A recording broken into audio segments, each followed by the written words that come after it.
Thank you, Mr. Chairman. Right under the wire here. Madam Chair, thank you for coming in today and for sticking with us so long. I'd like to talk briefly, if I could, about Dodd-Frank rulemaking and implementation and compliance. I looked through your report, and other than on page 24 and 25, of course, this is a report on monetary policy, there's not a lot of discussion about it, and I wonder if you could direct me to some other document maybe that you have, or if you could provide something in writing about kind of a scorecard.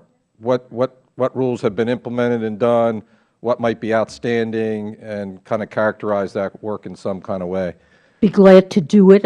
It's also the case that Governor Trullo and others have testified, even pretty recently, about where things stand, but we'd be glad to provide information. It may just be me that I haven't seen all that and been able to compile it, but I'd like to see it in one place just to kind of get a scorecard.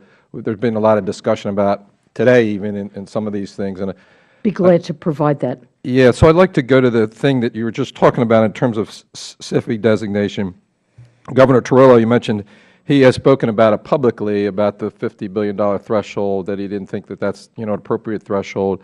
I think in his speech he referenced $100 billion. I mean, as a practical matter, you can go down the financial institutions and say, yes, no, that's not the way we do legislation. But there's been a lot of conversation about that, although today you seem reluctant to suggest a change on the threshold, even mentioning that it's, even though you mentioned that it's somewhat arbitrary.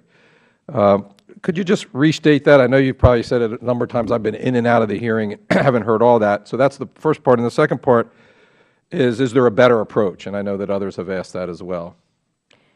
So I don't know if there's a better approach.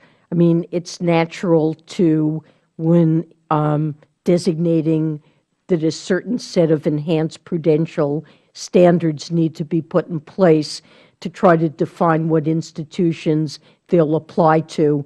And the simplest cutoff, there are many ways of defining a cutoff, but the simplest way is to choose some asset threshold and say above this level it applies.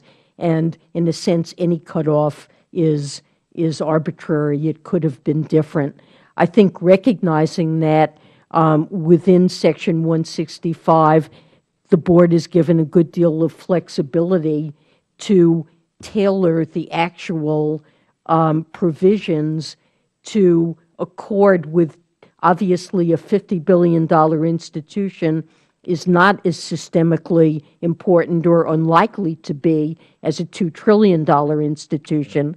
And Dodd-Frank recognized that by giving the Board flexibility to tailor the rules to the specifics of the institution, its footprint, and within, there are some places where we don't have such discretion, but where we do, we have tried to use that. Great. So moving on to the Volcker Rule and its implementation and bank compliance, how would you characterize that generally in terms of the rule itself and then compliance among particularly the big banks? Well, now, Volcker does apply to all institutions. I understand That's that. I understand. Rule. When you say how will we, the rule's been finalized. Right. The regulators, the banking institutions are working together jointly to figure out how to supervise in a consistent way across firms to make sure they're in adherence. And there is a regular set of meetings among the supervisory agencies to respond to questions that arise in connection with. So recently, I think you issued an extension, if you will, on CLOs and their compliance. What was the rationale behind that? Well,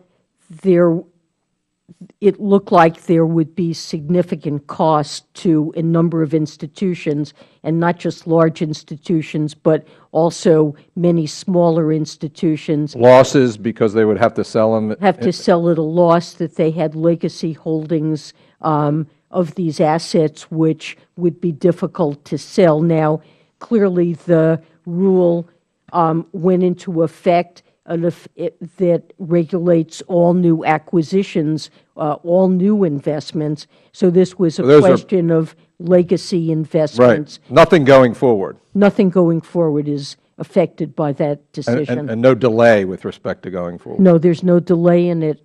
The rule affects everything going I forward. see my time's up. Thank you very much.